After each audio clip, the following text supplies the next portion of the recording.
Gente, bom dia. Sou a Nancy, do Conselho de Economia. Hoje teremos mais uma live em comemoração ao mês do economista, essa profissão tão gostosa, tão fascinante, tão emblemática. E nós estamos hoje com uma live com dois palestrantes de renome internacional, que eu tenho muito orgulho de ser colega deles como conselheiros no Corecon de São Paulo. O nome da live é O Economista no Setor Público, nas Entidades de Pesquisa e o Orçamento Público. Nós vamos começar primeiro, são dois palestrantes de renome, o economista Sérgio Mendonça e o economista e professor Odilon. Mas eu vou ler o currículo de Sérgio Mendonça, que ele vai falar primeiro, depois o Odilon. Graduado em Ciências Econômicas pela USP, Universidade de São Paulo, pós-graduação em Economia pela USP, foi diretor técnico do DIEESE, foi secretário de Recursos Humanos e secretário de Relações de Trabalho no Serviço Público Federal do Ministério do Planejamento. Participou de conselhos de administração de algumas empresas públicas, entre elas o Banco do Brasil, Gaspetro, Liquigás, Ceagesp e Valepar. Atualmente é diretor do projeto Recontaí, que atua em defesa de bancos e empresas públicas. Então, economista Sérgio, é com você para nos brindar com a sua palestra. Bom dia. Bom dia, Nancy, obrigado pela apresentação. É um prazer estar aqui com você, com o meu colega de debate aqui, e na parceria nessa discussão, o Odilon Guedes, que é meu amigo, além de tudo, e todos que estão nos acompanhando, né? As economistas, os economistas, a audiência em geral. Eu agradeço aí o convite do Conselho Regional de Economia de São Paulo para participar dessa live, nesse mês, né, do economista. A nossa profissão está completando 70 anos de regulamentação, então somos jovens, eu diria, perto de outras profissões, nós somos jovens, né, de médicos, engenheiros, advogados, mas é um período já importante de vigência da regulamentação da profissão do economista. E é uma satisfação também fazer parte do Conselho Regional de Economia nesse momento, sob a presidência do Luiz Barsi e também o nosso vice-presidente aqui, o Pedro Afonso, e todos os demais conselheiros efetivos e suplentes. Como você leu aí, Nancy, a minha experiência é muito simples, né? Você foi muito generosa aí na apresentação, mas é uma experiência muito simples. Estou formado aí há um pouco mais de 40 anos e eu passei basicamente esse tempo todo trabalhando em duas instituições, ou no DIEESE, que é uma organização de pesquisa, ligado ao movimento sindical brasileiro, que foi criado em 1955, está caminhando aí para completar 66 anos esse ano. E também tive uma experiência de 8 anos no setor público, no Ministério do Planejamento, no governo federal. Então, basicamente, essa é a minha experiência, e hoje atuo num projeto chamado Recontaí, com apoio do movimento dos trabalhadores bancários em defesa dos bancos públicos e das empresas públicas. Eu quero dizer isso pelo seguinte, a nossa profissão, né, eu queria começar falando um pouquinho de ciência econômica, né? A nossa profissão, o economista, tem a ver com algo que nós chamamos de ciência econômica, que é uma discussão, né? Se a economia é ou não é uma ciência, né? Mas se for uma ciência, como muitos de nós acreditam, é uma ciência humana, né? Não é uma ciência dura, como a gente costuma dizer, né? Uma ciência como a física ou como a química, em que você prova os experimentos através de um método científico mais consolidado. No nosso caso, por ser uma ciência humana, nós, analistas econômicos, economistas, nós estamos sujeitos aos valores, aos interesses da sociedade e até da disputa política. né? Nós não somos neutros, nós não somos matemáticos, né? Nós não fazemos um cálculo astronômico para colocar, ou físico, para colocar o Saturno 5 na Lua, como foi feito com Apolo, né? O nosso objeto de análise é mutante, ele é o tempo todo está em movimento, e por isso é importante você, ao você ler o meu currículo, dizer que eu não sou neutro, eu tive ao longo da minha vida ao lado de uma certa posição, que pode estar certo ou errado, não importa, mas que é fruto da disputa e da análise que cada um de nós tem a partir dos nossos valores e dos interesses aos quais a gente está ligado. Eu acho importante começar por isso, porque a impressão que dá, muitas vezes, como o debate econômico no Brasil, sobretudo, mas no mundo, nos últimos anos, ficou muito restrito a uma posição hegemônica econômica, eu diria que é importante desfazer isso, é importante trazer de volta para o nosso debate econômico a questão da pluralidade das ideias, né? Vide, por exemplo, o que está acontecendo no debate econômico mundial hoje, depois da crise da pandemia do coronavírus, né? Há um debate sobre a volta do Estado, sobre a intervenção econômica do Estado, especialmente liderado pela maior economia do mundo, que é a economia americana, né? E esse debate não aparece com a profundidade necessária aqui no Brasil. Infelizmente, eu acho que isso é um ponto muito importante. Por que também eu digo isso?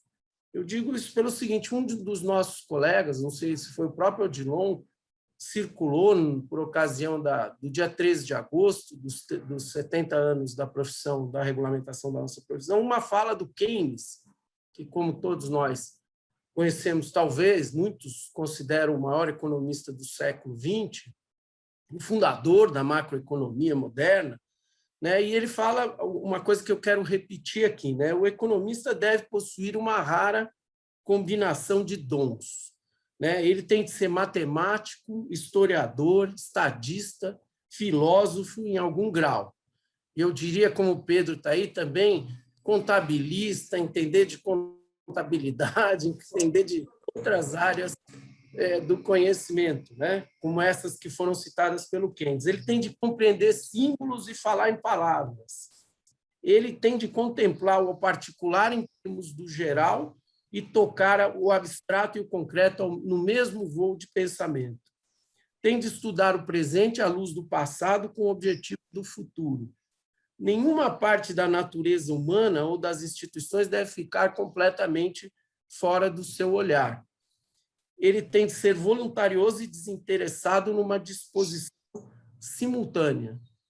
E tão indiferente e incorruptível quanto um artista, mas, por vezes, tão pé no chão quanto um político. Ou seja, eu acho que nós somos, de certa forma, privilegiados, os economistas, né? Nós temos um objeto de estudo. A ciência econômica é uma ciência que te permite contato com diversas outras ciências, né? Com a matemática, como a gente sabe, com a estatística, no nosso caso, com a econometria, com a história econômica, né? Com a teoria, com os métodos teóricos mais aprofundados possíveis, né? Para o debate da teoria econômica, com a filosofia, como foi dito ali pelo Keynes, com a filosofia econômica, com a contabilidade, com a administração, enfim. O economista tem, a economista e o economista têm um espaço de discussão muito importante de relacionamento com essas diversas áreas do conhecimento, né? E, por isso, nós temos que exercer essa ação, na minha opinião, com o máximo de pluralidade. Nós não podemos ficar submetidos a uma única visão, porque, na minha opinião, é evidente que isso é um debate público, nós reduzimos a economia, essa visão hegemônica, a uma técnica, a modelos matemáticos, a modelos de equilíbrio geral, a uma única visão e a pouca discussão. E isso não faz bem, na minha opinião, para o debate econômico, para o avanço econômico. Há hoje um debate sobre repensar a economia mundial, porque o papel da economista e do economista é muito importante. Eu quero depois, ao final, terminar com uma fala da professora Maria da Conceição Tavares nessa intervenção.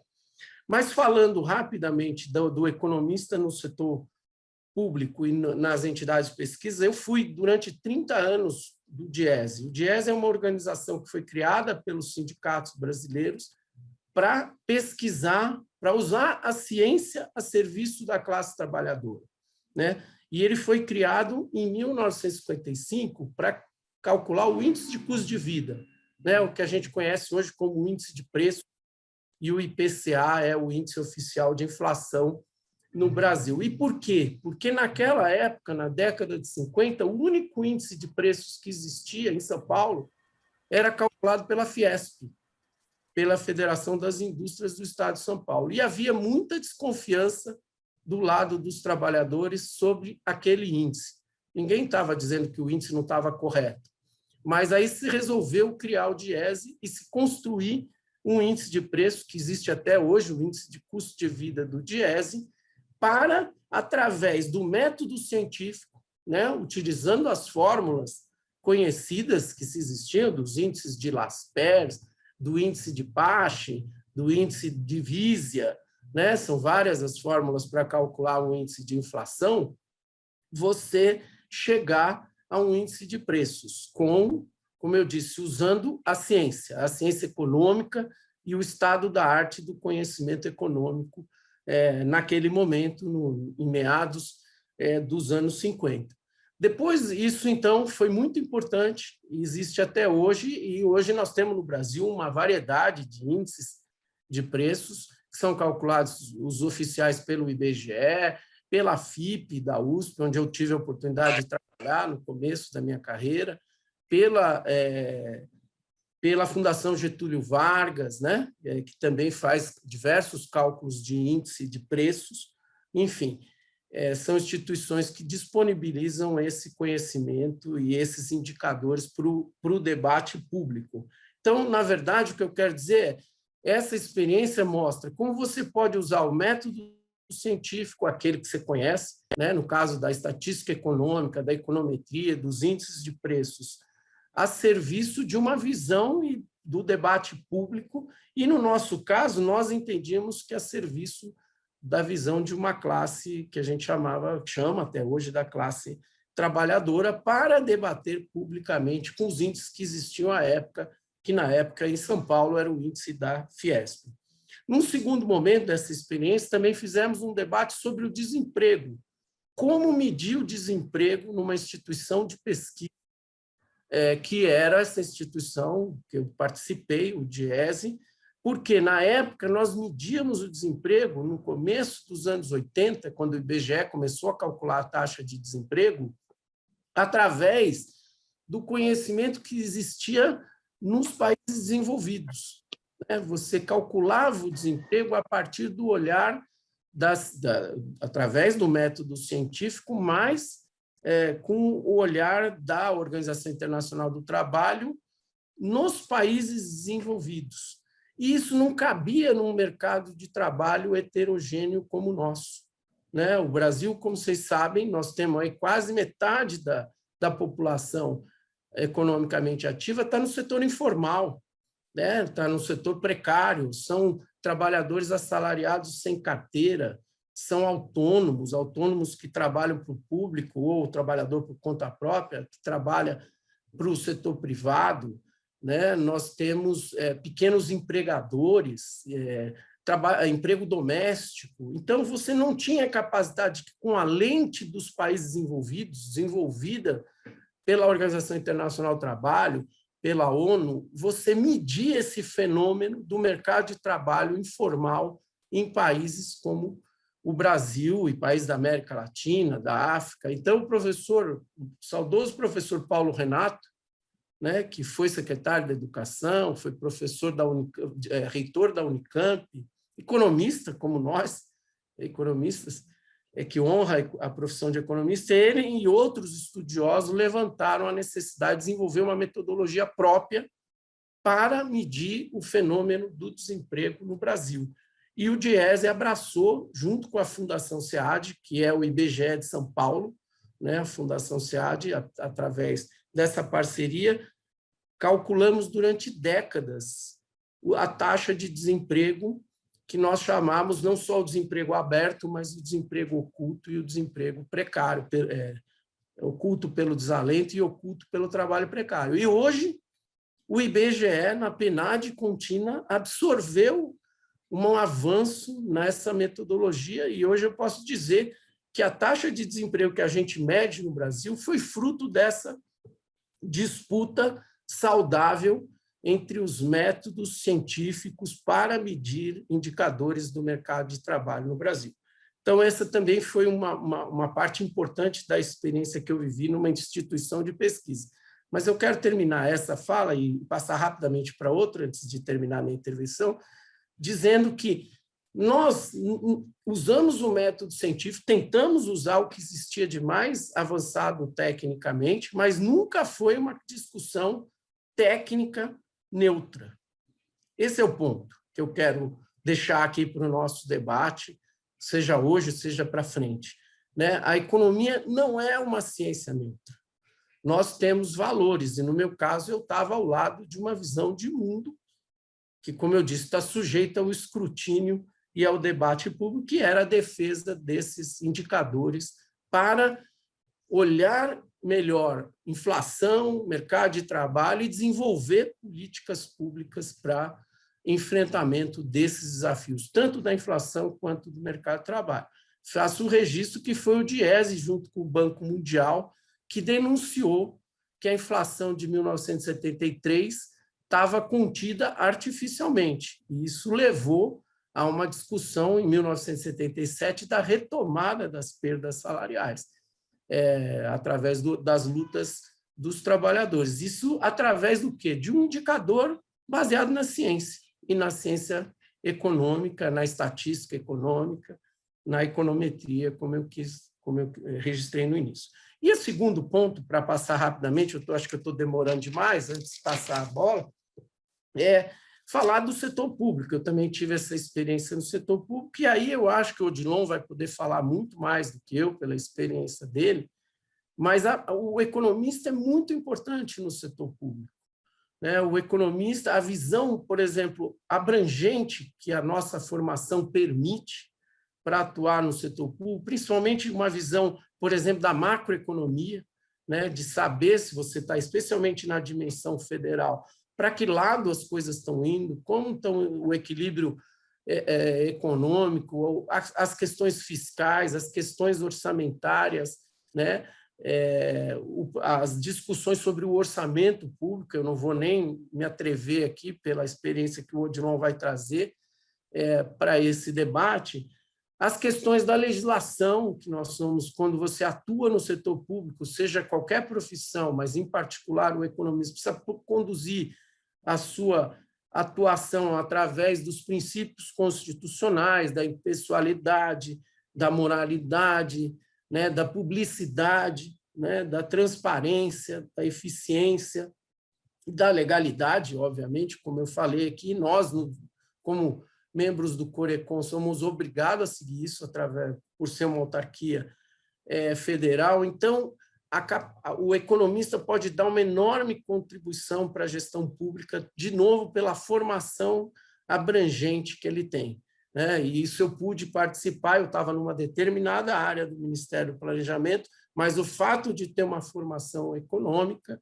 me permitia dialogar com as outras áreas do setor público, né? Com o Ministério da Fazenda, com o Ministério, com os diversos outros ministérios que nós atuamos, que o Ministério do Planejamento tem uma relação com todas as áreas do governo, né? E por que isso é importante? Porque, de novo, não há neutralidade nesse debate.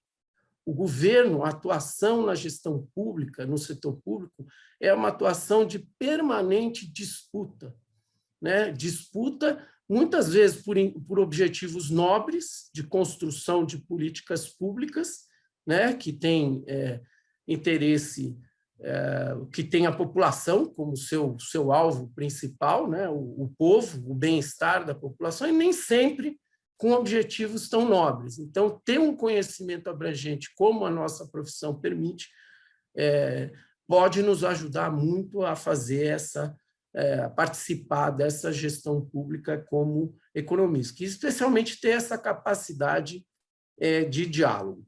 Para terminar, Nancy, eu termino já em 1 minuto, eu queria citar uma frase da professora Maria da Conceição Tavares, né?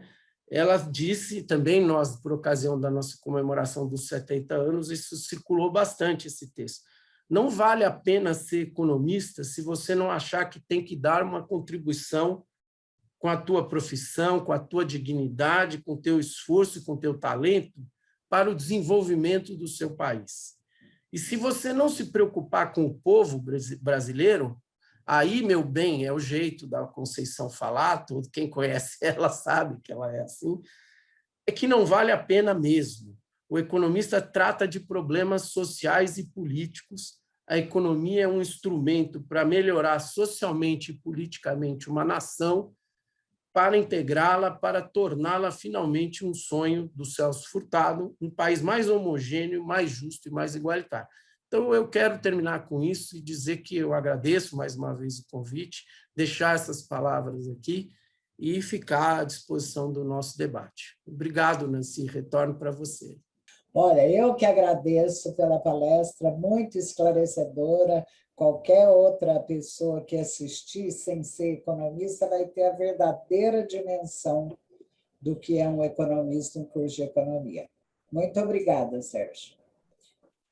Agora, vou ler o currículo do segundo palestrante, que é o Odilon Guedes, professor Odilon.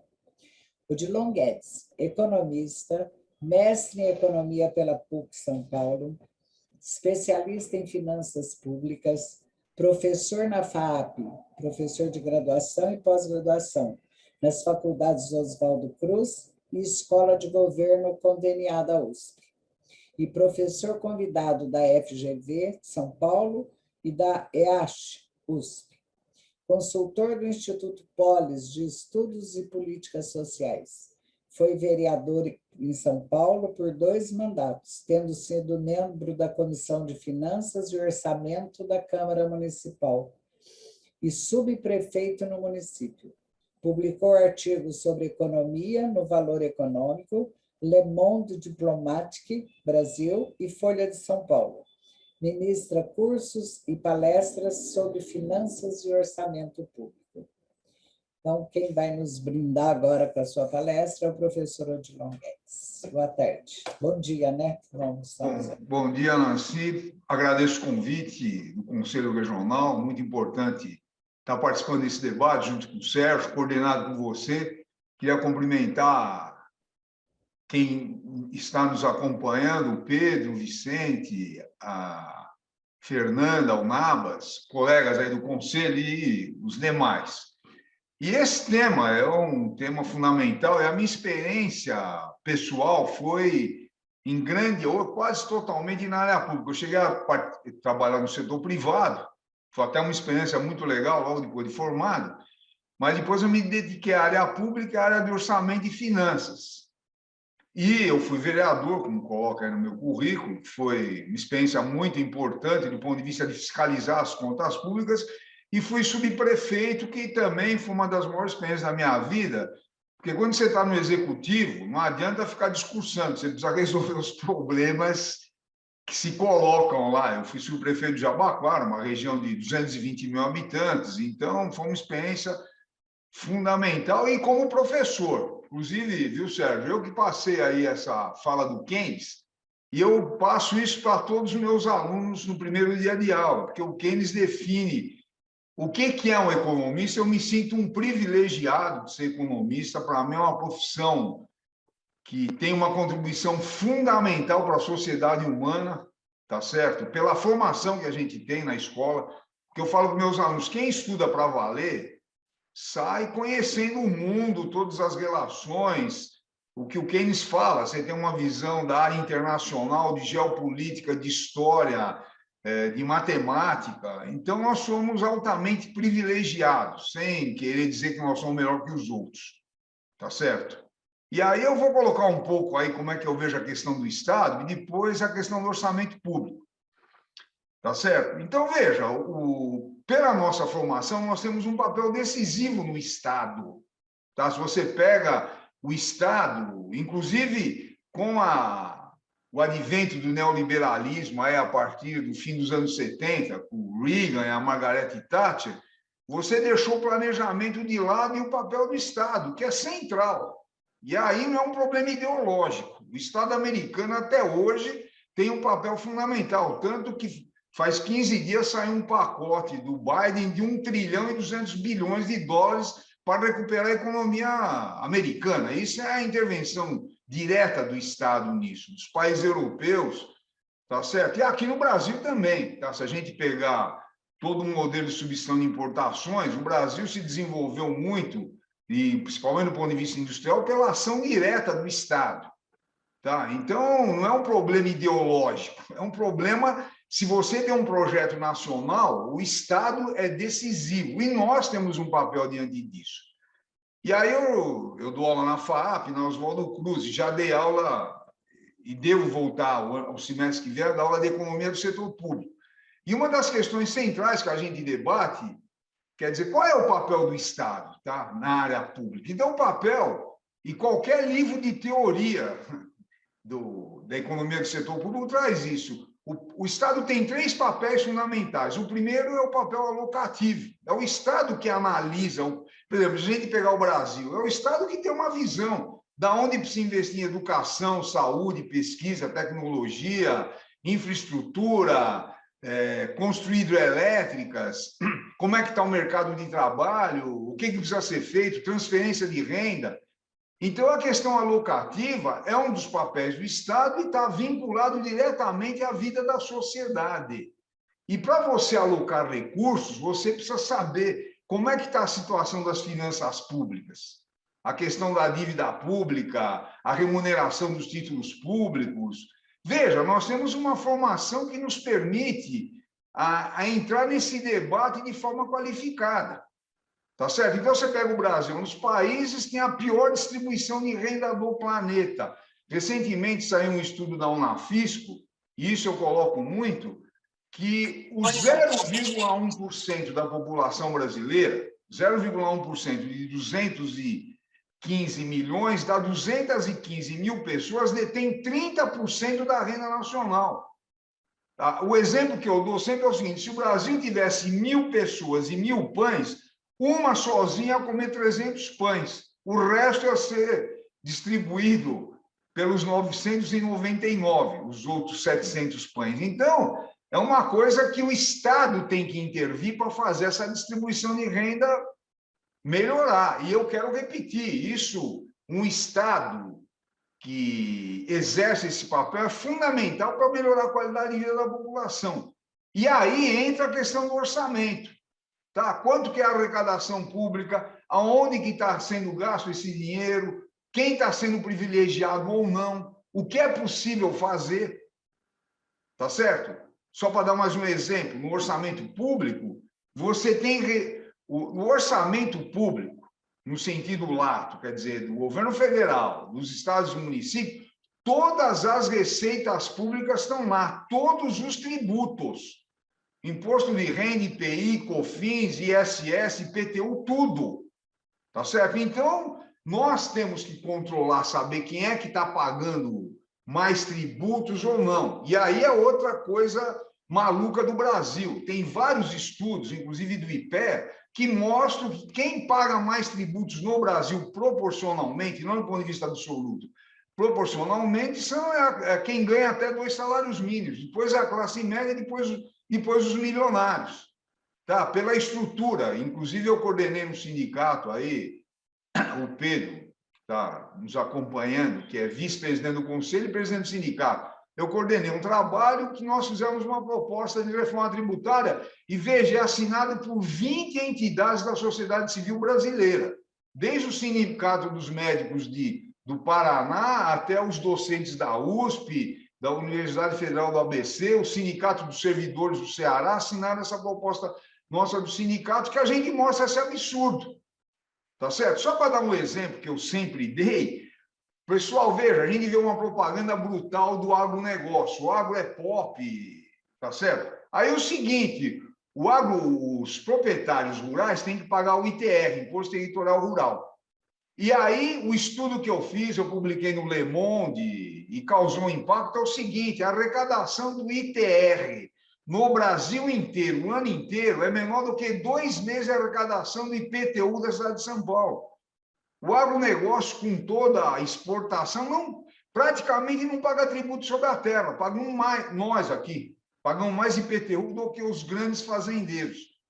Então, isso são estudos que nós fazemos através de estatística, levantamento de dados, etc. Tá certo? Mais um detalhe, viu, Sérgio? Ontem eu estava dando aula e surgiu lá a questão do salário, que um aluno falou que o salário médio dos Correios é 4.000 e poucos reais. Aí eu perguntei, é muito ou não? Aí eu falei do Diese.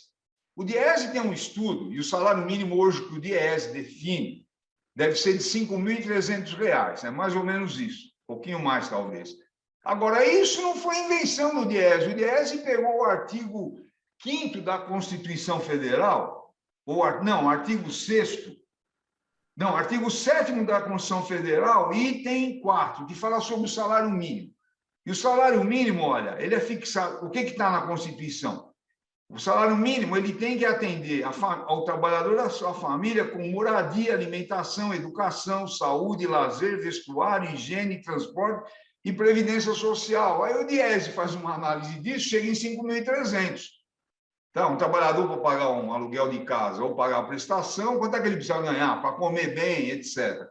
Então, veja, voltando aí, o Estado, na questão alocativa, é fundamental ver onde é que a sociedade, onde é que você precisa transferir mais renda através dos programas sociais, investir em educação, saúde. Então, esse é um dos papéis do Estado. O outro é o papel de distribuição de renda. Tá certo? Tá claro isso. O Estado é que permite a distribuição de renda. Cobrando tributos, logicamente, como é que o Estado vai distribuir a renda através do orçamento público? Cobrando tributos de quem onde a riqueza está acumulada, para distribuir e poder alavancar os setores menos privilegiados, que também não é uma questão ideológica. Ninguém está falando de propriedade ou revolução, é de transferir renda, que, aliás, os países avançados da Europa cansaram de fazer isso. Tá? E no Brasil, os absurdos que eu falei do ITR, o imposto de renda, só o Brasil e a Estônia não cobram o tributo sobre distribuição de dividendos, tá certo? E se você pegar, por exemplo, a Constituição está lá aprovada na Constituição de 88, cobrança de tributos sobre a riqueza, tá? Então você tem a questão da herança. Só para dar mais um exemplo, quando eu pesquisei, que eu escrevi um primeiro artigo lá, inclusive está no documento do sindicato, o Churchill, que era um primeiro-ministro da Inglaterra, extremamente conservador, ele falava que imposto sobre herança é muito importante para evitar rico indolente. Quer dizer, o sujeito, o pai morre, larga milhões e milhões por filhos que nunca fizeram nada, e aqui, por exemplo, no estado de São Paulo é 4%. Na Inglaterra, quando a Lady Di morreu, tá certo? A princesa, ela deixou 30 milhões de dólares para os filhos dela. O governo inglês cobrou cerca de 15 milhões de imposto sobre a herança. A Inglaterra não é nenhuma república socialista, é o centro do capitalismo no mundo. Então, por exemplo, para você distribuir a renda, você precisa ter essa visão do Estado brasileiro. Onde é que você precisa investir em educação? Como é que está a situação no Nordeste? Como é que está a periferia de São Paulo? O Estado que tem condições de ver isso. Tá certo? E aí ele precisa de recursos para investimento. E nós, economistas, através da nossa formação estatística, matemática, de história, entendeu? Tá? Por isso que nós precisamos, eu discuto muito, e nós temos essa formação. Por exemplo, nós temos História Econômica do Brasil, entender o que é isso. Inclusive, eu estou dando aula esse semestre aqui sobre desenvolvimento socioeconômico, e ontem eu comecei a falar, a aula passada foi sobre o Schumpeter. aula retrasada. E ontem eu falei sobre o Celso Furtado, que ele coloca o papel do Estado, não só no Brasil, como em outros países. Então, por exemplo, a questão da distribuição de renda, ela está vinculada de forma direta ao papel do Estado. Você não vai melhorar a vida de quem ganha 1, 2 salários mínimos no discurso, precisa ter investimento de educação de qualidade, para que o filho do trabalhador de baixa renda possa se desenvolver. A questão da saúde, o SUS agora, o exemplo que está dando em frente à pandemia, a questão do desenvolvimento de pesquisa. Então, o Estado tem um papel. E a distribuição de renda é nesse sentido. A distribuição de renda vai muito além de programas sociais. Ela atinge a questão da educação, a questão da saúde, a questão da habitação, saneamento básico. E o Estado tem um papel fundamental nesse sentido. E, finalmente, sobre o papel do Estado que a gente discute, o Estado, ele é sob responsabilidade dele buscar o pleno emprego e controlar a inflação. Não é o mercado que vai buscar o pleno emprego, é o Estado através das suas regulações e o controle da inflação.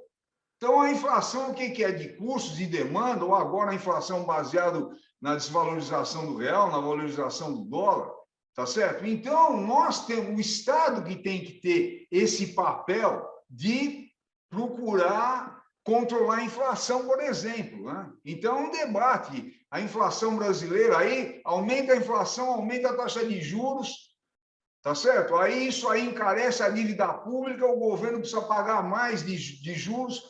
Eu estava dando um exemplo. Hoje a Selic está 5,25. Vamos colocar 5% para fazer uma conta bem objetiva. A dívida pública hoje é cerca, vou colocar também um número redondo, 6 trilhões. 5% de 6 trilhões dá 300 bilhões de juros. E pelos que nós temos analisado, inclusive esse fim de semana saiu vários artigos, tá, sobre a questão das perspectivas do Brasil, talvez, quem atua no mercado, a taxa de juros chega a 8% no fim do ano. 3% a mais dá 180 bilhões de juros. Lógico que você não vai pagar, você tem que equalizar isso a médio prazo, longo prazo. Mas veja, isso vai comprometendo a vida do país, das finanças públicas. E nós que temos que ver como é que faz para controlar a inflação. Tá? Quais são as variáveis que implicam? O Estado tem esse papel. Tá certo? E a própria questão de buscar o pleno emprego. Num país que tem hoje 14 milhões e 800 mil desempregados, 6 milhões de desalentados, né? Só para lembrar, desalentado é aquele indivíduo que perdeu o emprego e cansou de procurar porque não acha. Então, ele está desempregado, mas ele não procurando mais, ele não faz parte das estatísticas. Então, o Estado que tem que resolver isso. E o setor privado, o que o capitalista procura? É ganhar dinheiro, e está na lógica do capital. Tá certo? Não estou discutindo aqui. Agora, quem vai discutir como gerar emprego, onde incentivar, etc., somos nós, é o Estado, e nós, economistas, temos esse papel. Então, para finalizar, o Estado tem um papel decisivo no planejamento público. E nós, economistas, temos a formação para fazer isso. Você vai ter que ter sociólogo, engenheiro, arquiteto, contador, várias profissões atuando nesse planejamento, mas quem tem a coordenada geral dos indicadores, das variáveis, quem domina todas elas somos nós, pela nossa formação. Daí, finalmente, é a questão do orçamento público, aquilo que eu resumi. No orçamento público estão todos os tributos que nós pagamos. Tá? O Estado gera o dinheiro que nós pagamos. Tá? Quando eu fui subprefeito, um exemplo concreto, a primeira coisa que eu fiz foi colocar as contas da subprefeitura onde o povo entrava. Eu coloquei lá o orçamento da subprefeitura e traduzi, porque não adianta colocar serviços de terceiros que ninguém sabe o que é. Aí eu colocava lá empresa de tapa-buraco, empresa de limpeza de córrego, etc. E aí colocava material de consumo, quanto gasta com gasolina, para as pessoas saberem onde é que o dinheiro dela está indo. Todo mês eu fazia um balanço e distribuía. Aliás, eu até falei para a Marta Suplicy que ela deveria fazer isso em relação a botar na Praça da Sé isso, entendeu? que infelizmente ela não fez. E depois, quando eu voltei a ser vereador, tem uma lei em São Paulo que obriga a prefeitura a colocar na internet o orçamento público. Já havia, isso já estava acontecendo, mas a minha lei, ela institucionalizou isso, a lei que eu apresentei, pela minha experiência. Então, você, no orçamento, estão todas as receitas municipais, estaduais, federais. Aí, por que você precisa saber disso? Pelo Fundo de Participação dos Municípios, ele é composto pelo Imposto de Renda e pelo IPI. Tá certo? E aí é distribuído pelo Brasil inteiro, tem várias regras. Para a cidade de São Paulo, não é nem 0,5% do orçamento, Fundo de Participação dos Municípios.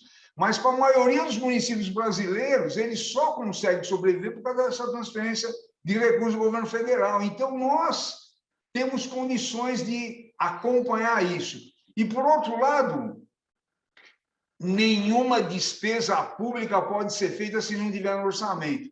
O orçamento é uma peça decisiva para a cidadania e nós, economistas, estamos aparelhados para acompanhar, que é a defesa que eu venho fazendo aí, desde que eu deixei de ser vereador, e que nós continuamos fazendo aqui no Conselho Regional. Então, é essa visão que eu tenho aí do papel do economista no setor público, que nós temos condições de dar uma contribuição imensa para resolver os problemas do Brasil, tá certo? Então, é isso aí, Nancy. Muito obrigado pela atenção de todos. Obrigada a você, Odilon, muito esclarecedor. Eu tenho uma pergunta para fazer, mas eu vou ficar para o final. Eu vou fazer uma que essa é para você. Qual a Fernanda Della Rosa fez? Qual a forma e as dificuldades para um economista entrar no setor público? É uma pergunta que eu e o Serginho temos que responder, tá certo? É o seguinte... É que está escrito aqui, pergunta ao Odilon, por isso que eu Não, falo... tudo bem. Mas, por exemplo, o setor público, você tem concurso. Por exemplo, quando eu fui lá subprefeito, tinha lá uns 270 trabalhadores. Eu pude levar a minha assessoria, que eu acho que é correto. Você vai dirigir uma entidade, você precisa levar as pessoas que você confia. Mas eram 5 assessores. 270, acho que era isso, eram trabalhadores concursados que estavam lá. Então, você tem que prestar concurso. Inclusive, veja, para nós que temos essa formação macroeconômica, você tem, no meu modo de ver, trabalhos importantíssimos na área do orçamento, das subprefeituras, da prefeitura, e no Banco Central, BNDES, você tem uma série de empresas que permite que a gente faça um trabalho muito legal. Então, fundamentalmente, você tem concurso, que aí você tem estabilidade, que é um debate importante. Agora, você tem, por exemplo, quando eu fui vereador, você tem os funcionários da Câmara e cada vereador hoje em São Paulo tem direito de levar 21 funcionários, que aí não tem concurso. É de confiança dele. Então, é um debate, eu acho que é uma pergunta muito importante, um debate para ser feito nesse sentido aí. Não sei como é que o Serginho poderia abordar isso. Por acaso, eu participei no Ministério do Planejamento dessa área, no governo federal. De fato, acho que a grande entrada no setor público, pelo menos pela definição de 1988 da Constituição, é pelo concurso público, né? O Brasil tinha uma outra experiência. Já o concurso já existia há bastante tempo, lá desde 37, do DASP, do Getúlio, né, do Estado Novo, mas ele foi generalizado como uma porta de entrada no setor público a partir de 1988. Né? Mas existem os cargos de confiança e existem os agentes políticos, como o Odilon, que foi vereador, né, um agente político que foi eleito pela população para conduzir as políticas públicas, para debater o orçamento da cidade, ou do Estado, ou da União. Então, você pode ter vários caminhos. O principal é o concurso, mas você tem também as nomeações de cargos de confiança, como ele disse. Ao compor uma equipe, existem regras, né, regras transparentes, em que determinados cargos só podem ser ocupados por servidores de carreira, né? E hoje, praticamente, nos municípios, nos estados e na União, você não entra se não for através do concurso público. No entanto, tem um debate, inclusive nós vamos fazer uma mesa aqui, eu vou participar de uma mesa, não sei quem mais tem várias pessoas sobre a reforma administrativa, em que a proposta que está sendo feita pelo governo federal é uma proposta que muda completamente essa visão, né? O concurso deixa de ser relevante e preponderante, dominante, e passa a ser coadjuvante, né? A nomeação passa a ser feita através de outros critérios, e o critério da impessoalidade vai perder força se a reforma administrativa for aprovada tal como está proposta. Mas isso ainda é um debate que está em curso, é a PEC 32. Vamos ver como é que esse debate vai se desenrolar no Brasil. É isso aí, Nancy. Obrigado. Obrigada. Ó, aqui tem uma outra questão. Em toda empresa, acho que é para vocês dois, em toda empresa, o economista ou profissionais precisam lidar com questões políticas que, por vezes, conflitam com as questões técnicas. No setor público, este embate entre o aspecto técnico e político torna a atuação do economista mais delicada ou não? Olha, eu acho o seguinte, por exemplo, eu já coloquei, a maior experiência que eu tive nessa área foi ser subprefeito. E o que eu fiz foi uma gestão extremamente transparente, não é porque eu sou bonzinho, eu acho que qualquer agente público, você está tratando de dinheiro da população, não é o teu dinheiro, então você precisa dar toda a transparência possível. E o funcionamento da subprefeitura também, então eu fazia uma ação extremamente rigorosa com tudo que acontecia. Eu tive um fato lá, que o secretário das subprefeituras nomeou um assessor meu sem me consultar, que era um acordo político que ele fez. Eu liguei para ele e falei o seguinte: você pode me demitir, mas esse sujeito não vai trabalhar aqui. Falei: que história é essa? Eu sou subprefeito. Você vai nomear o meu assessor sem nem falar comigo?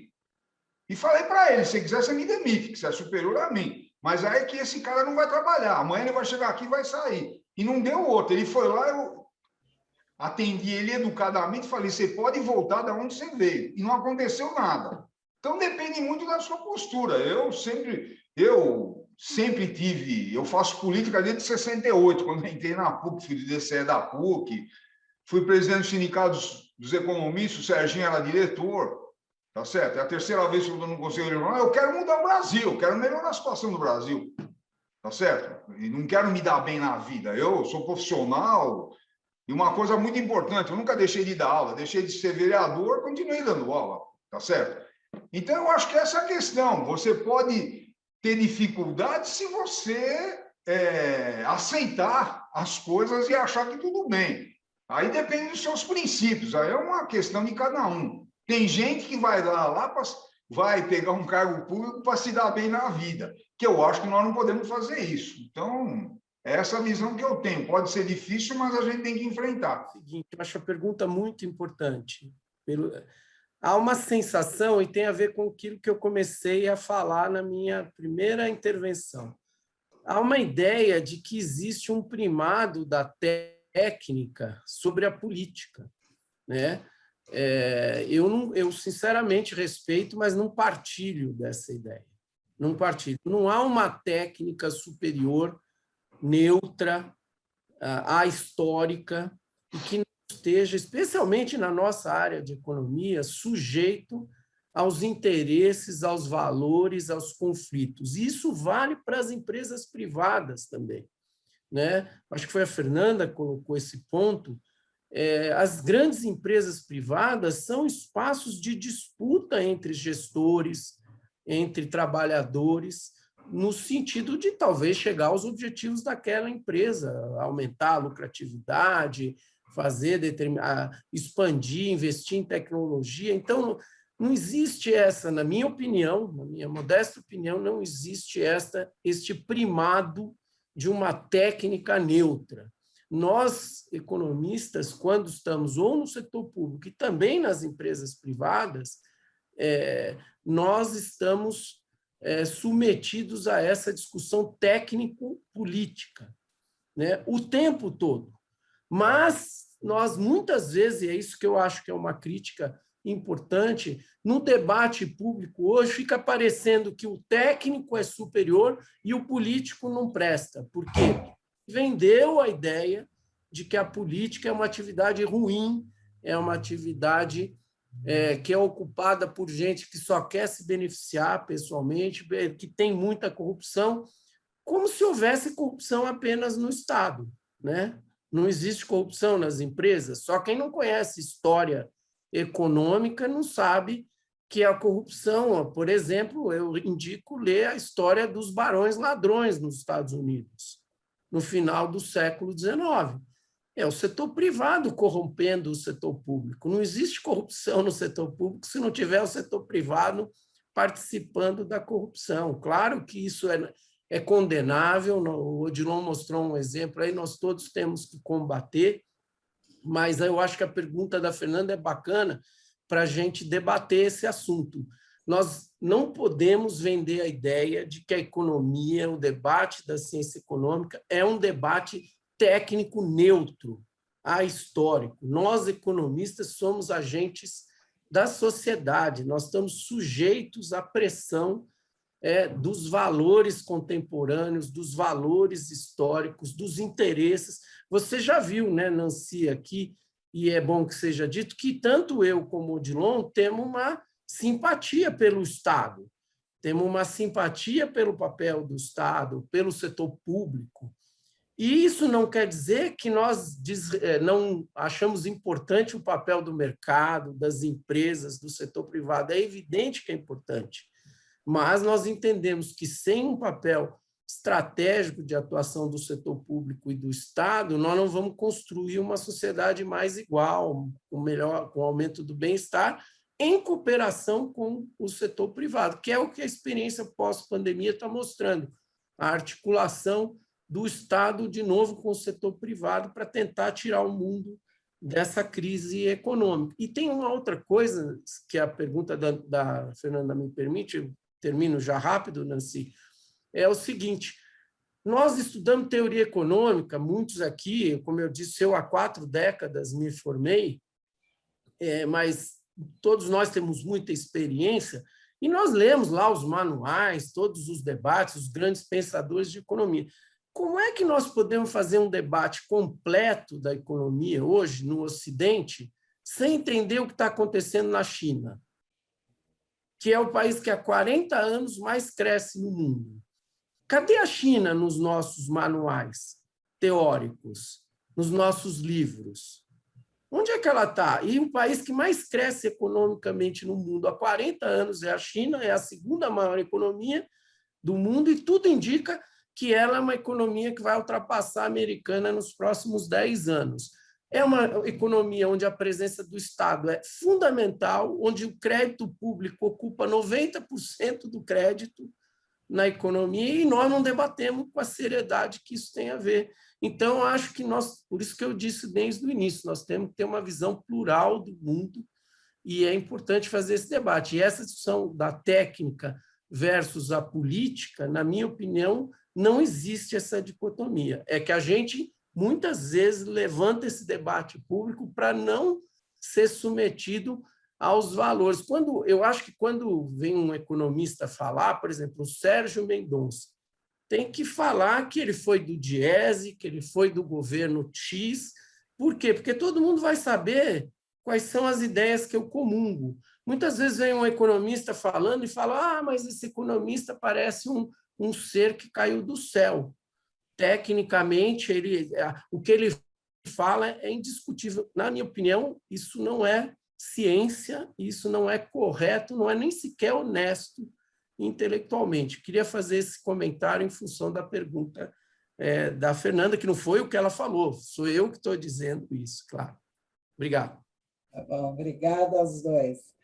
Olha, aqui o vice-presidente Pedro Afonso, ele colocou que o Corecon de São Paulo retomou ano passado, após 10 anos sem qualquer ação, os projetos economistas nas prefeituras e economistas nas câmaras municipais. Então, a pergunta dele: qual a importância para as comunidades, os governos e os economistas? Para os dois, eu acho. Eu acho que, viu, Pedro? Muito boa a tua pergunta, muito bem lembrada. O economista tem um papel decisivo, pessoal. Você pega a Prefeitura de Campinas, que é uma das maiores cidades do Brasil, é a terceira, acho que, de São Paulo, em orçamento. Guarulhos passou Campinas. E é uma cidade importantíssima, do ponto de vista intelectual, tem a Unicamp, indústrias, etc. É o seguinte, a prefeitura tem lá o seu orçamento, onde é que ele está sendo aplicado? Qual é o planejamento que a prefeitura tem? Então, nós temos um papel. E, repetindo, pela nossa formação, nós temos condições de discutir com o prefeito, lógico que as decisões são dele, as decisões políticas, mas nós temos condições de analisar a situação no município, inclusive a situação do estado e do país. Porque, por exemplo, você tem uma crise dessa no Brasil hoje, afeta diretamente os recursos municipais, transferência do SUS, do Fundeb, do Fundo de Participação dos Municípios, tá certo? A prefeitura não é ela que decide a política macroeconômica, de juros ou cambial, mas você tem que ter um economista para falar para o prefeito quais são as oportunidades ou não. E nas câmaras municipais para fiscalizar o poder executivo. Tá, eu fui vereador, pessoal, eu tinha uma equipe de altíssimo nível, inclusive o Sérgio conhece um dos assessores que eu tive, o Franco, que depois que ele saiu, ele prestou concurso público, ele virou presidente da Casa da Moeda. Um outro assessor meu foi virar secretário de Finanças de Diadema, e a minha assessora jurídica foi ser chefe de gabinete do reitor da PUC. Eu tinha um pessoal de alto nível que a gente fiscalizou o Maluf dia e noite. E aí eu falo, o Maluf está preso por causa da ação do meu gabinete, do Franco, de todo mundo e minha. Tá, nós exercemos o nosso papel de fiscalizador. Então, o economista, as câmaras municipais precisam ter economista para fiscalizar o poder executivo. Tá certo? E ter clareza do seu papel. Eu era do PT, depois e aí é que está isso que o Sérgio falou, eu tive o maior orgulho de fundar o PT. Então, um maior orgulho. E depois eu comecei a discordar, saí do partido.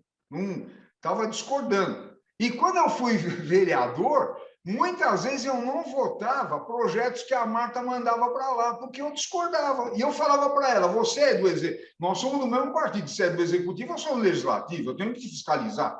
Não era negócio de corrupção, eram visões que ela tinha da cidade. Tá certo? Então, voltando aí à questão do Pedro, nós temos pelo interior de São Paulo dezenas de cidades importantíssimas, e o Pedro levanta uma coisa importante, que as cidades menores não vão ter capacidade para contratar um economista, nem as câmaras municipais, mas você ter a gente incentivar empresas de consultoria que têm economistas, as prefeituras contratarem economistas, ou individualmente, ver lá como é que faz um pool para a contratação.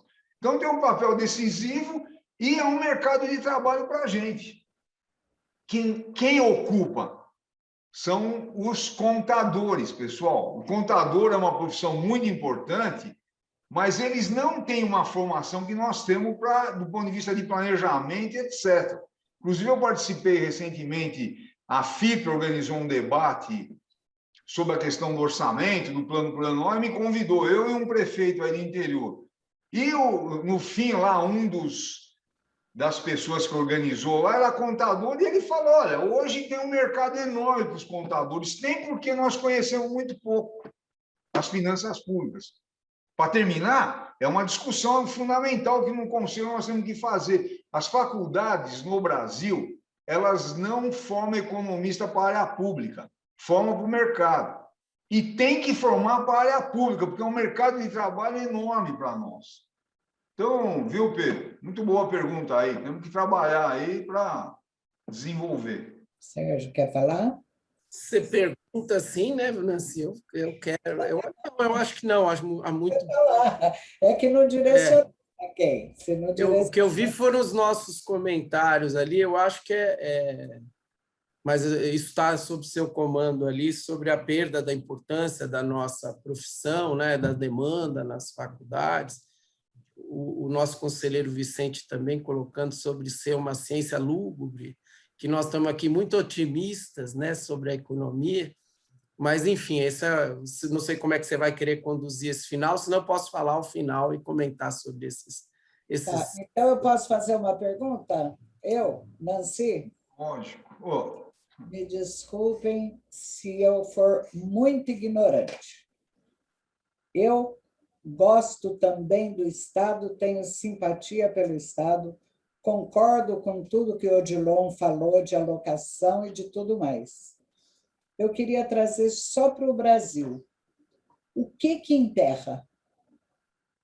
É o legislativo? É o executivo ou é o judiciário? A vontade de transformar o Brasil, ela está sendo boicotada por quem? Na sua visão, Odilon, ou na do Sérgio, eu não sei, porque eu acho que o Estado é assim, eu acho que tem que ser assim, eu acho que tem que ter imposto sobre grandes fortunas, sobre herança, eu acho que tinha que ter alocação e distribuição de recursos, e a gente não vê isso no Brasil. Quem enterra? Um, outro ou os três? Não, o que eu acho é o seguinte, pessoal, a história do Brasil. Nós somos fruto de um tipo de desenvolvimento desde a colonização. O exemplo mais claro, os Estados Unidos começou, inclusive, a ser colonizado depois do Brasil, um pouco depois, e virou a maior potência econômica do mundo, e militar. E não estou nem discutindo os méritos dos Estados Unidos ou não. E nós estamos nessa crise. Por quê? Porque aqui foi uma economia baseada, uma colônia de exploração, os portugueses eram para cá para levar tudo, tanto que era proibido ter gráfica no Brasil, até a independência, só quando veio a família real, depois de 300 anos. Tem indústria, e nos Estados Unidos é completamente diferente. Quem foi para lá eram perseguidos, religiosos, políticos, então foi professor, operário, médico, que não queriam mais voltar para a Inglaterra. Nem podiam, porque eles eram perseguidos. E fundaram uma nação que é completamente diferente do Brasil, desde o seu primórdio. Você pega a independência americana, o Alexander Hamilton, que foi ministro, seria ministro da Fazenda, tá? Ele defendeu a indústria americana até o fim, a proteção da indústria americana. Então, se você pega a história, o Brasil deu nisso aqui. A elite brasileira só sempre continua só querendo ganhar dinheiro. Aí é um debate fundamental, viu, Nancy? E aí isso contaminou a área pública. Quem que é eleito? Por exemplo, você pega a questão do agronegócio. Você pega a televisão, o agro é pop, o agro é o máximo. Aí é interessante, eu pergunto para os meus alunos, todo começo de ano, qual é o peso da agricultura e da pecuária e do agronegócio no PIB brasileiro? Aí eles falam, o agronegócio, 60% do PIB é do agronegócio. E o seguinte, a agricultura e pecuária, elas produzem 6% do PIB. E o agronegócio é cerca de 22%. O agronegócio são as empresas e serviços a jusante e a montante e a jusante. Então, por exemplo, o banco, fábrica de trator, caminhão que estão envolvidos na produção agrícola, isso é considerado agronegócio. Tá? E a jusante são as empresas de transformação de alimentos, supermercado, isso tudo faz parte do agronegócio. Tá certo? E o agronegócio pesa 22% do PIB e tem uma influência na Câmara Federal brutal, elege todo mundo. Então, por exemplo, você tem um Estado brasileiro, há muito já, secularmente, capturado pelos interesses. Então, por exemplo, aí entra a corrupção, entra tudo, em tudo quanto é governo. E aí era um debate que a gente até seria interessante fazer. Tá? E eu tenho uma experiência que eu fui vereador, fui do PT, saí do PT, tá certo? E com ele, por exemplo, quando eu fui vereador, o que eu fui aprendendo, que um monte de vereadores que eram conservadores, que eu respeitava muito, porque eram pessoas seríssimas. As pessoas têm direito de ser conservador. O que eu falo, não pode ser reacionário que nem o Bolsonaro, aí é outro departamento. O cara ser conservador não tem problema nenhum. Agora, atentar contra a república, contra a democracia, aí não tem acordo, tá certo? Então, nós precisamos... Esse é um debate central. E, para finalizar, eu tive o maior orgulho de ser vereador na cidade de São Paulo. E eu incentivo todo mundo a participar da política. Meus alunos e todos nós deveríamos candidatar a vereador, deputado, porque precisa de gente séria lá. Então, viu, Nancy? Não sei se eu expliquei, mas é um debate importantíssimo, tá? Eu também acho. Sérgio vai querer falar ou vai querer... Não, eu acho que você mesmo já respondeu, né? Eu acho que, infelizmente, a nossa história pesa muito sobre nós, né? E não quero, acho que nem entrar, porque nós precisaríamos ficar horas aqui debatendo a nossa história, mas, de novo, olhando para trás na nossa profissão, uma das áreas importantes de conhecimento do debate da ciência econômica é a história econômica, né? Eu acho muito difícil dar uma resposta para a tua pergunta se a gente não conhecer a nossa história, né? 350 anos de escravidão, colônia de exploração, como você colocou em oposição à colônia de ocupação ou de povoamento, no caso americano, que é um país das dimensões parecidas com a nossa e que é tão novo no Brasil. Por que é que eles deram certo e nós não demos tão certo? Embora a gente tenha chegado a ser a 6ª economia do mundo até recentemente e agora caímos para a 12ª.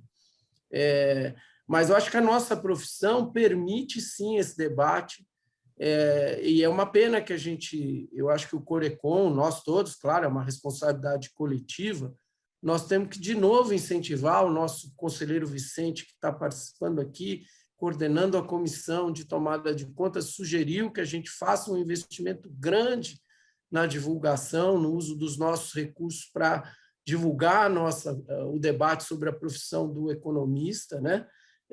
Porque o Vicente fala, é uma ciência lúgubre. Eu acho, Vicente, todas as ciências e todas as profissões, vamos dizer assim, têm linguagens de poder, né? O médico, quando ele quer te dizer uma coisa para você não entender, ele fala e você toma um remédio e nem sabe por que está tomando, né? O advogado, quando resolve também fazer um debate público incompreensível, faz. Nós também fazemos, infelizmente. Eu acho que é uma obrigação nossa, dos economistas, das economistas, dos professores, esclarecer a economia. A economia é muito abstrata, né? Ela é de difícil compreensão e nós temos obrigação de esclarecer isso. Então, vocês que são professores, eu também já fui professor, para os alunos, para as alunas, mas especialmente para a sociedade, né? Eu acho que talvez com isso a gente consiga alguns, porque nós tivemos a oportunidade de ser economistas e vivenciar durante décadas a nossa experiência.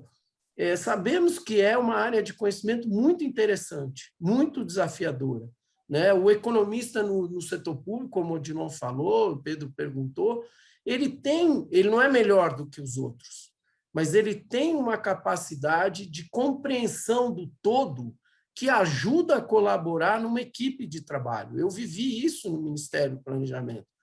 Às vezes o economista não é o melhor, mas ele ajuda com contribuição junto com os advogados, junto com os engenheiros, junto com outras áreas de conhecimento, com os sociólogos, né? Então, o economista tem essa capacidade de dialogar tanto com a área, vamos dizer assim, mais das ciências duras, mais técnicas, quanto com a área mais social, mais humana, mais histórica. Eu concordo com o Vicente que também não podemos ficar com uma visão muito, digamos, otimista, né? Nós também temos que esclarecer o papel, as nossas funções, e é nossa obrigação simplificar o debate econômico para o país, para a sociedade, para o povo, né? O povo tem que entender. Eu acho que isso é uma obrigação nossa, porque senão nós vamos nos acomodar numa linguagem de poder, e poucos são como nós, né, Vicente? Se a gente quiser falar para ninguém entender, nós somos craque, né? E nós engabelamos todo mundo, e eu acho que é um equívoco, não é, evidentemente, a visão dos conselheiros do Corecon, dos economistas que querem contribuir para o debate público no Brasil. É isso, Nancy, obrigado. Professora Nancy, eu já havia enviado 2 questões, uma delas o Sérgio teve a oportunidade de comentar, mas eu queria novamente fazer propor uma discussão em torno do desinteresse pelos cursos de economia que a gente tem observado muito recentemente. Faculdades, universidades não estão oferecendo cursos de economia. E isso, de fato, me preocupa, porque se mantiver a tendência, daqui a alguns anos não tem mais curso de economia. Eu acho que é interessante os nossos companheiros, Sérgio e Odilon, abordarem esse assunto, para lançar alguma luz a respeito disso e ver que tipo de ação nós do Corecon, nós do sindicato, poderíamos fazer em benefício da restauração do interesse pelo curso de Ciências Econômicas. Essa questão é muito importante, a gente tem discutido. Inclusive, eu estava conversando com o Serginho outro dia, o Sérgio Mendonça, e ele levantou um aspecto bastante interessante, porque eu acho que um dos problemas do esvaziamento, isso a gente precisaria aprofundar, isso que você está levantando, é que economista, os cursos de economista virou sinônimo de que você tem que conhecer profundamente matemática. Senão você não vai ser economista. E isso afasta muita gente que vai fazer administração, contabilidade. Quando, veja, economia é muito mais do que matemática. E outro dia eu até estava brincando. Você vai trabalhar no Banco Itaú, está o economista lá. Se você precisar de um cálculo de integral altamente sofisticado, chama um engenheiro da Poli que está lá para fazer. Não você precisa fazer. Você precisa mostrar para o banco quais são as oportunidades de investimento, como é que está a situação mundial, como é que está todas as questões relacionadas ao dólar, a Selic, etc. Tá certo? O problema é que isso é uma visão que eu estava conversando, que nós estávamos conversando. Não sei como é que você vê os outros colegas, mas com essa marca de que você precisa saber matemática profundamente, senão você não faz o curso, isso afasta muita gente. E economia não é. É importante saber matemática, mas você tem que saber geografia, história econômica, filosofia, tá certo? História das nações. Então, eu acho que... Esse medo da matemática é um absurdo. Absurdo. Nós temos que fazer contas sempre. E o economista tem que dominar essa técnica. Tudo bem, Vicente, mas eu acho... A matemática é um instrumento de trabalho. Não, tudo bem, mas... de trabalho. E ela não é nenhum monstro. Afinal de contas, fazer cálculo financeiro tem que ser uma das condições para ser bom economista. Senão, para quê? Se ele está no banco, ele vai só indicar, olha, aquele título, aquele coisa, mas ele precisa saber. Esse medo de matemática é injustificável. Não sei, talvez eu não me expliquei direito. Eu acho que você tem que saber matemática, mas não a visão que tem que você só precisa saber matemática, não precisa saber mais nada para ser economista. O economista não usa estatística. Estatística, o que é? Não, tudo bem, mas, por exemplo, como é que você... A pergunta da Nancy, como é que você resolve a crise brasileira? Não é com uma equação matemática. Esse é um debate, esse é o... Entendeu? Eu sei, mas nós não podemos ter medo da matemática. Não, tudo bem, eu estou dizendo que... A matemática é um instrumento e instrumento fundamental. Em qualquer profissão, você tem que aprender as bases, tem que aprender os instrumentos, tem que dominar os instrumentos. Professor, Desculpe, Odilon, a coisa é mais embaixo, hein? Professor Vicente, o que o professor Odilon quis dizer é que, quando fala economia, só pensa em matemática e dinheiro. Não é isso, Odilon? Você só pensa... Muito além disso. A matemática, o dinheiro, o mercado de capitais são instrumentos para o economista para um algo maior, não é isso? Você, veja, a visão é que ou você tem que saber profundamente matemática, ou senão não pode ser economista, quando eu acho que não é. Eu não sou nenhum bom matemático. E sempre tive um papel importante na área do... Ao fazer planejamento, nós temos que saber fazer contas. Não, tudo bem. Planejamento, o que é? Planejamento é programar o futuro. Para programar o futuro, nós temos que saber com quais os recursos nós vamos contar e que obras vamos realizar. Então, precisa saber, pelo menos, contar 1, 2, 3 e 4. Não tem dúvida, Vicente. Desculpa, lógico, não tem nem dúvida. Não discordo de você. Aqueles que estão fugindo da economia por medo da matemática não serão bons economistas. Nancy, deixa eu só dar um pitaco nesse assunto. Professor Vicente, o senhor tem toda a razão. Eu estou de acordo pelo seguinte, eu acho, inclusive, que uma das matérias que a gente mais devia investir no primeiro ano de economia era matemática para os economistas, exatamente para desmistificar essa questão da matemática. Agora, depois que o economista crescer ao longo do curso, nos 3, 4, 5 anos que ele fizer o curso, ele escolhe a área que ele quer se aprofundar, se é teoria, se é econometria, se é história econômica, né? Se é a área mais contábil, aí é uma escolha de cada um, uns gostam mais, mas eu concordo, nós temos que desmistificar, eu acho que o Odilon concorda também. Nós não estamos querendo, porque senão nós afugentamos um segmento jovem muito importante. E a matemática não é nenhum bicho de 7 cabeças, mas nós precisamos ter professores e professoras de matemática, e acho que tem que ser no primeiro ano do curso de economia. No primeiro ano, para desmistificar logo de cara, porque, né, a gente passa os anos todos estudando cálculo, estudando integrais, estudando cálculo diferencial, e nós não precisamos ter uma matemática ultra sofisticada. O que nós não podemos, eu acho que esse é que o debate econômico empobreceu, na minha opinião, professor Vicente, é reduzir a economia a uma técnica. Nós transformamos a economia numa coisa quase religiosa, quase fundamentalista. Olha, se não tiver equilíbrio fiscal, o país não se desenvolve. Isso não existe. Não existe. Essa é uma das visões. Existem diversas visões, né? A história econômica dos países demonstra isso, como o Odilon lembrou, da história americana, que é hoje a maior economia do mundo.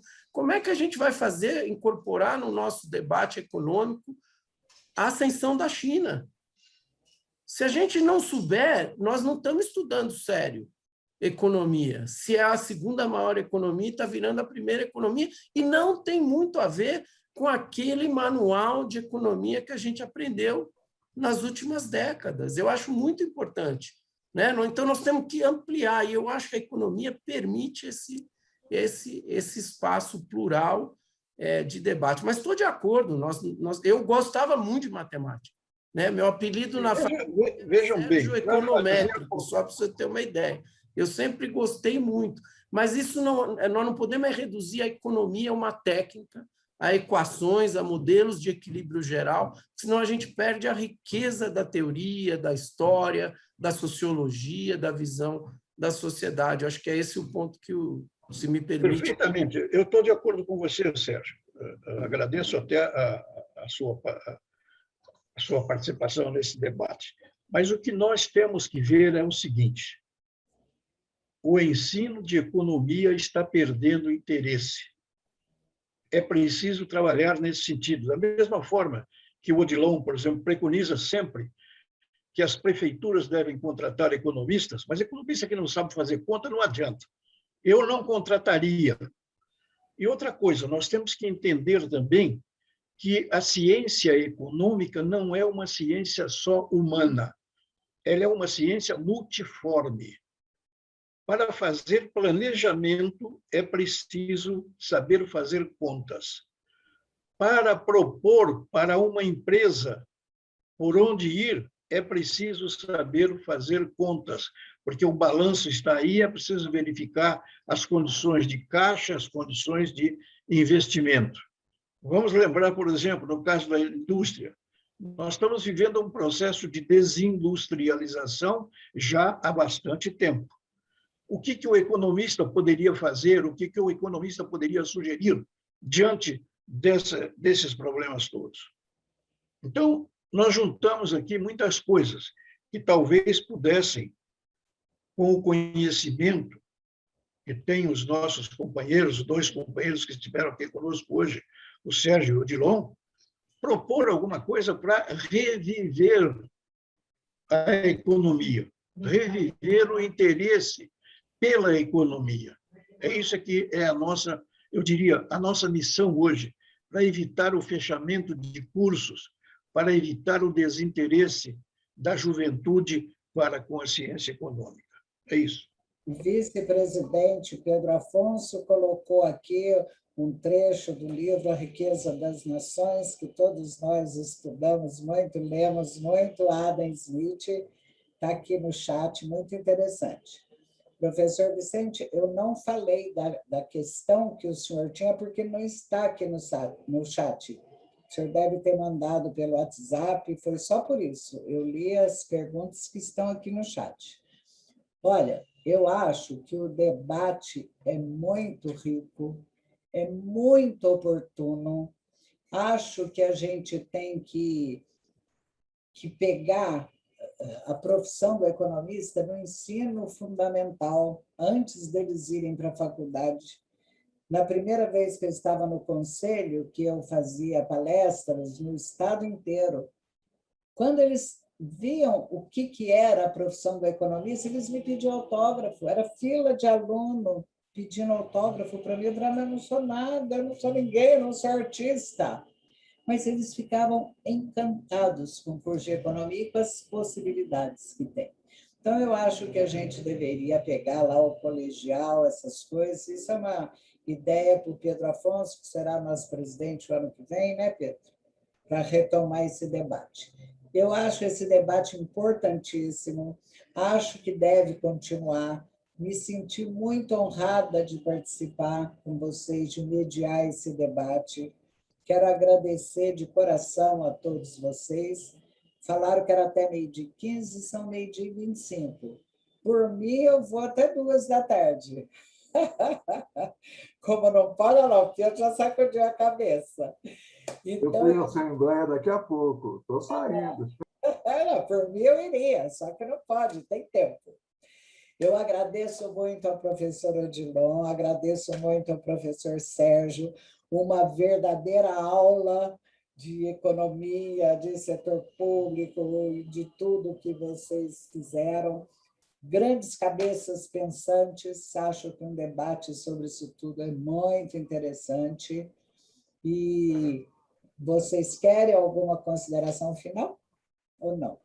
Eu só quero me associar ao professor Vicente aí. Eu acho que é o desafio que está posto para nós todos, que é estimular esse debate para a formação de novas economistas e novos economistas. De fato, é uma questão estratégica para o nosso conselho, para todos os conselhos, para todo o debate econômico no país, e nós temos que, de fato, envidar esforços. Eu não tenho uma bola de cristal aqui, professor, mas acho que a gente tem que, de fato, tomar isso como talvez a principal desafio, porque, senão, a longo prazo, como diria o... Todos mortos. Né? Todos mortos, né?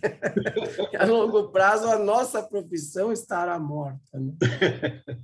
Então é isso. Obrigado, viu, Nancy? Obrigado a todos que participaram, todos que comentaram, perguntaram. Agradeço muito aí o Parabéns a todos. Do conselho. Eu, Nancy, queria, então, agradecer, parabéns pela coordenação que você fez do nosso debate, Nancy, e agradecer a todos. Eu acho que essa questão do Vicente, o conselho precisaria programar isso. O que nós temos que fazer para trazer estudantes para o curso de economia? Eu acho que é um debate profundo que a gente vai entendendo melhor o que está acontecendo, explicando melhor, tá certo? E tentando trazer a juventude aí. Então, um abraço para todo mundo aí. O Corecon Abraço, pessoal.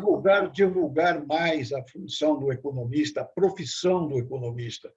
O Corecon precisa ir para a sociedade, não ficar só voltado para dentro de casa. Temos que sair para fora,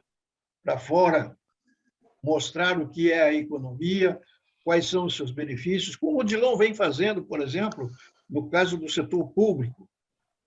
Só que temos que ampliar a divulgação da ciência econômica, dos benefícios de ser economista e da importância para a sociedade de contar com bons economistas. Eu quero também deixar aqui meus parabéns aos palestrantes, Odilon, Sérgio, e à condução dos trabalhos feitos pela professora Nancy. Parabéns a todos. Eu estou muito agradecido por ter participado desse evento. Muito obrigado. Muito E eu obrigada. gostaria só de agradecer, fiquei muito satisfeita com as respostas dos colegas e percebi que tem muito mais coisa para a gente conversar. Isso é maravilhoso, a gente está aqui mesmo para Eu te ligo, Fernando. promover o debate em prol da nossa profissão. Muito obrigada. Nancy, posso falar uma coisinha bem rápido? Pode. Tá bem rápido. Primeiro, eu estou trabalhando com uma instituição de ensino que tinha terminado o curso, é um curso tradicionalíssimo no estado de São Paulo. Estamos tentando retomar, trazendo a ideia da parceria entre a universidade e o sindicato e o conselho para reconstituição desse curso. Se isso der certo, nós vamos falar com todas as outras instituições, inclusive as que acabaram o curso, que ainda têm registro no MEC. Quem sabe isso pode ser uma luz, porque o grande problema é interessados, porque os interessados não conhecem a profissão e, infelizmente, muitos professores não são economistas, portanto, não vão transmitir o trabalho efetivo do Corecon. Eu coloquei a citação de Adam Smith porque muitas vezes o Estado é entendido daquela forma. O papel do magistrado, que é o Estado, é o protetor de determinados interesses. E isto é muito difícil de mudar, desde que Pero Vaz de Caminha pediu favor para o genro dele, né? Em 1500. Então, é difícil. Essa é a grande questão.